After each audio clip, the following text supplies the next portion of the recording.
Hi, this is Chris Grimm, and this is Deep Work Fast, where every week we drop a blog on Monday, and then I either record or go live to record 20 minutes or less a session where I break down the tools, ideas, and concepts that are related to that topic so that you can be your best in everything that you do, all the roles that you play at work and at home. This week, our blog is around mastering calmness, taking on the idea of being calm beyond a shallow Instagrammable post. What I don't want for you is that you continue to have a shallow understanding about the importance of being calm, that you have a shallow situational understanding about what calm means to you. Each one of us has a unique nervous system and body. Duh, you know that, right? But what we don't seem to understand is that you cannot take a cookie cutter approach to calmfulness, peacefulness, mindfulness. There's so many terms out there. And I find coaching people, whether it's leadership development or whether people are paying personally to be better in all parts of their life, start to realize that I can't overlay, no matter how badly you want to be a great leader and learn new techniques for communication or better ways to have relationships or better decision making tools, right? We can't overlay all of those competencies and capabilities on top of a nervous system that isn't regulated, or at least knows how to regulate whenever you pass the point of stress, anxiety, you name it, whatever the intense emotions, anger that tend to show up in our life, right? We're not going to get rid of the situations and the times that we have those emotions. We're going to have them. We're human. But what has seemed to change, and I don't know why, but it is showing up in every single client engagement at some point, regardless of why they hired us or me. What we start to realize is that whatever's going on in the world, in your business and in your home, it's not a luxury anymore for you to know what your calm feels like. That might sound silly, but I promise you mine is not the same as yours. So your partners, your employees, your children, the people you work with, your boss, whatever, every single person has a very unique signature because your nervous system is yours. And all the thoughts you're carrying and your own situations are different. And so you have to become the master of all of your emotions, I hope. That's what I'm going to help you work on. But if you don't first become the master of your own peace on the inside, you won't be able to experience it on the outside because it all starts in here. And so this week's blog, and what I wanted to talk about a little bit so that hopefully you will check out that blog and some of the tools that I'm suggesting and ideas that you take on as practice, is that I want you to see this now as not something that you can relegate to the weekend, right? Like I'll be calm on the weekend or at night after work. I want you to have a goal for yourself to be able to access your own version of calm anytime. Now, this is a big challenge because some of you I coach and I've been in your workplace. I've heard stories about all your teams and families and relationships. So I know the other people around you are not going to make this easy, which is why it's a challenge and I'm bringing you these tools. I want you to first know what the ultimate form of peace and calm feels like to you when you're alone, when you're in your body and you're not distracted, when there's no technology. Like, I don't want you to have to depend on a Headspace app or something like that. By the way, I love those and I think they're great and I want you to have it in your toolkit. But I want you to know what your calm feels like when you're all alone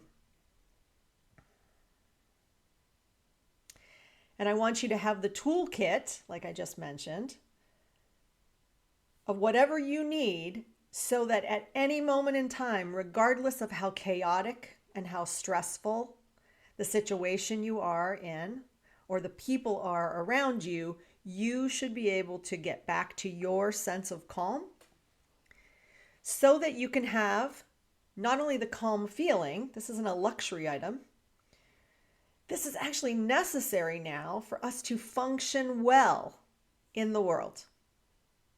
For you to be able to have clear-headed thinking before you make decisions. For you to have a calm enough demeanor that other people's stressors and triggers don't take you out of your right thinking, which happens to a lot of us, right? It's contagious when the people around us or us, right? When we bring intense emotions, drama, worry, fear, anger into situations, maybe because the situation is actually quite serious and complicated, and maybe there is danger. Well, when one person brings that into a situation, it is contagious. It's contagious because we are actually built to be social animals, no matter how introverted you are, no matter how much you love being alone versus being with other people. We are social animals. We tribe. So what that means is that if one person's fight or flight is triggered, most likely everybody around is going to feel something related to that. Which is why oftentimes in the workplace, when you have people in power positions, which means in a hierarchy, you've got boss and boss and boss, right? And as you go along, when you have teams and groups of people, and someone in that group has more power and authority because they're the boss, right? Their emotional state, their emphasis on what's important at any moment in time tends to create the dynamic in that group of people. Which is why when we're coaching leaders, now more than ever, in fact, we didn't used to teach calmness and nervous system techniques like breath work and breathing, etc. That wasn't a part of leadership development in the past. But now I find it to be essential. I want every leader to come to work every day in control of his or herself. So that's you. And I want the same thing if you're a parent or a partner, right? Because your family is as important as the workplace. So these same techniques should be in all parts of your life. And like I said, we can't just relegate it to the weekend or the night. I also don't want you to outsource it. And what I mean by that is we often take on,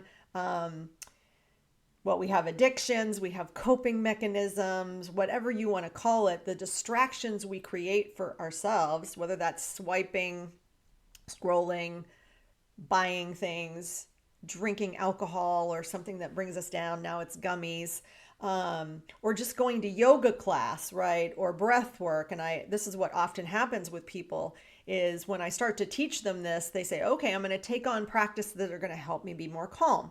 And in the beginning, that's the right thing to do.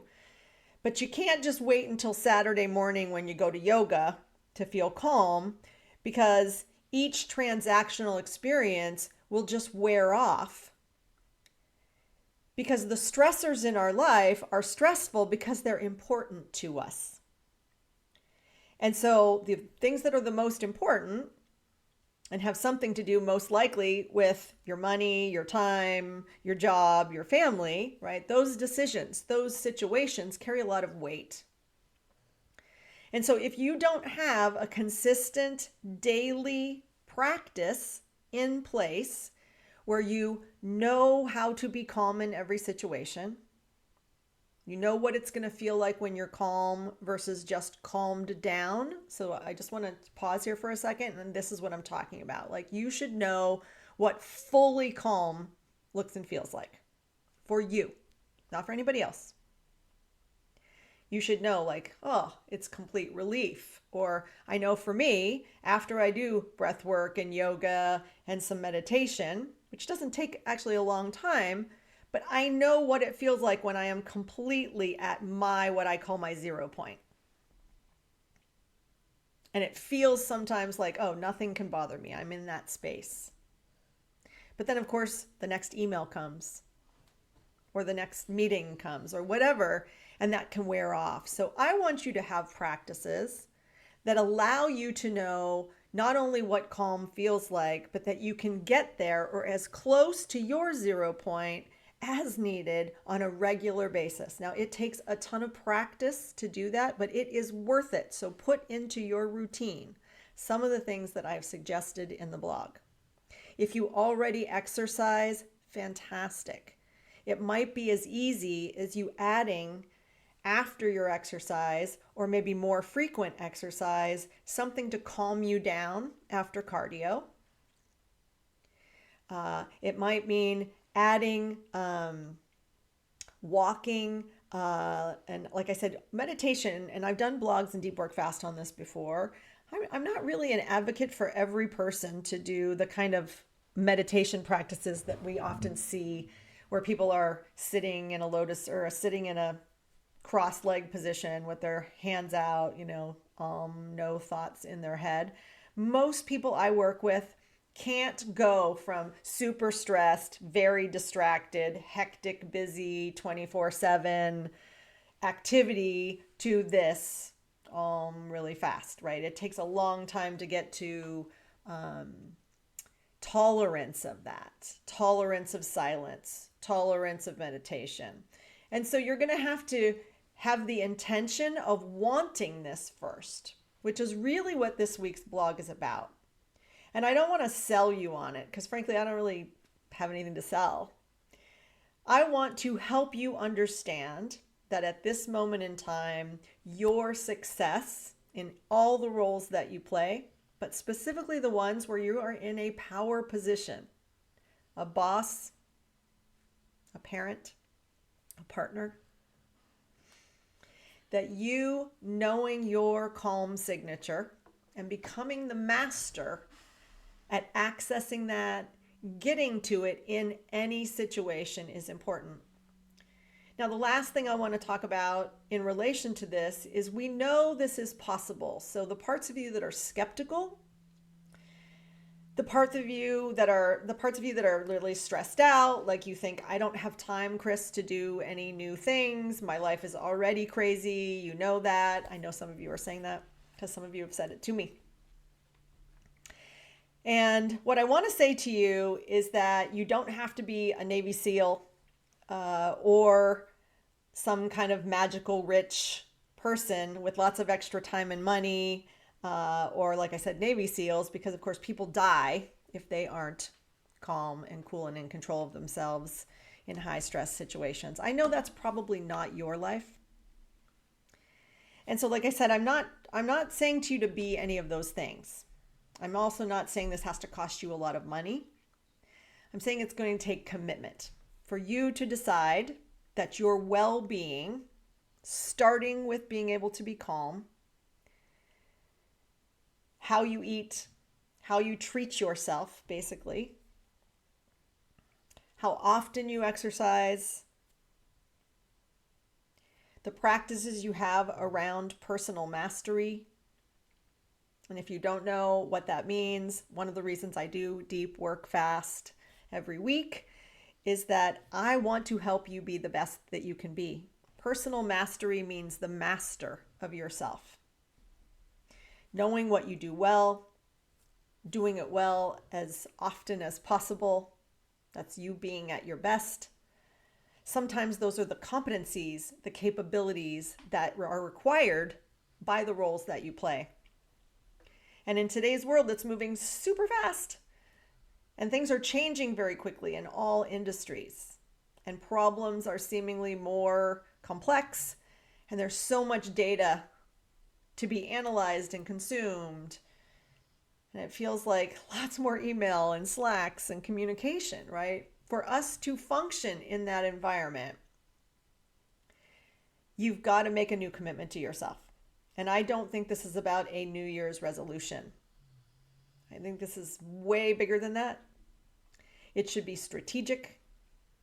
It should take into consideration the roles you play today, but also where you're going.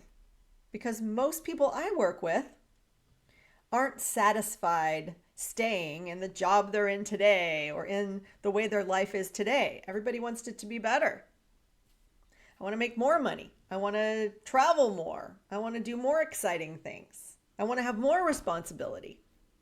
Well, what comes with all of that is going to be more pressure and stress. And so guess what? It all comes back to the same thing.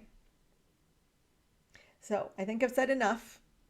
I hope you are compelled to read the blog. It's about a 4-minute read, maybe.